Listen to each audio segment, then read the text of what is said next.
Bonjour tout le monde, je suis Yassim Miri, étudiant de la faculté de médecine et de pharmacie à Oujda. Bienvenue dans notre chaîne Wait a Second. Aujourd'hui, on va faire un exercice. Donc, on commence. On cherche à savoir si les fumeurs ont une pression artérielle systolique supérieure à celle des non-fumeurs. Pour cela, on dispose d'un échantillon représentatif de 30 fumeurs dont la moyenne de la pression artérielle systolique est 145,2 mmHg et l'écart type est 15,2 mmHg et d'un échantillon représentatif de 30 sujets non-fumeurs dont la moyenne est 140,3 mmHg et l'écart type est 14,2. Donc d'après les données, qu'est-ce qu'on a? On a deux échantillons, deux échantillons qui sont indépendants. Un échantillon de 30 fumeurs et un échantillon de 30 non-fumeurs. Et on veut savoir si les fumeurs ont une pression artérielle systolique supérieure à celle des non-fumeurs. On a les moyennes des deux échantillons et les écarts types des deux échantillons. C'est bon. On va aller aux questions. Quels sont votre raisonnement et votre conclusion? Auriez-vous abouti à la même conclusion si les échantillons avaient été de 100 sujets respectivement? Donc on va répondre maintenant. Donc on a deux échantillons. On a N1 fumeur et N2 non-fumeur. N1 supérieur ou égal à 30 et N2 supérieur ou égal à 30. Donc vérification des conditions de validité du test. On va entamer le test des échantillons indépendants cas des grands échantillons. Comparaison des moyens. Donc, on vérifie les conditions de validité du test. On a N1 supérieur ou égal à 30 et N2 supérieur ou égal à 30. Donc, cas de grand échantillon. Choix de H0 et H1. H0, l'hypothèse nulle. On choisit la moyenne de 1 égale à la moyenne de 2. Et H1, on choisit la moyenne est différente de la moyenne de. C'est cas bilatéral.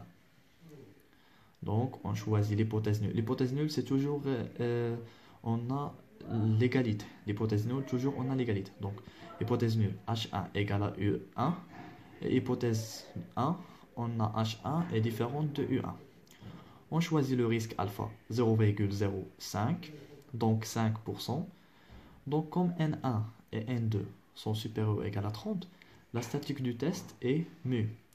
Mu égale à quoi? Mu égale à N1 moins N2 sur la racine carrée de S1 au carré sur N1 plus S2 au carré sur N2. Avec N suit une loi normale centrée réduite.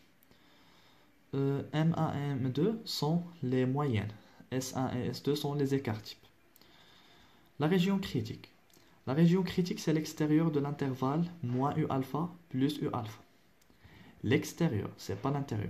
C'est l'extérieur de l'intervalle. Moins U alpha, U alpha. U alpha, on a choisi alpha 0,05. Donc, d'après le tableau, U alpha, c'est 1,96. Donc, on a l'intervalle, c'est moins 1,96 et 1,96. Le calcul de U. U égale à 145,2, la moyenne des fumeurs, et moins 140,3 sur la racine carrée de 15,2 au carré sur 30 plus 14,2 au carré sur 30 égale à 1,29. 1,29, donc U n'est pas dans la région critique car c'est à l'intérieur de l'intervalle U alpha moins U alpha U alpha. Donc on ne rejette pas H0. Donc la différence observée est peut-être due aux fluctuations d'échantillonnage. On conclut que la différence entre U1 et U alpha n'est pas significative. On conclut que la différence entre U1 et U alpha n'est pas significative. On passe à la deuxième question.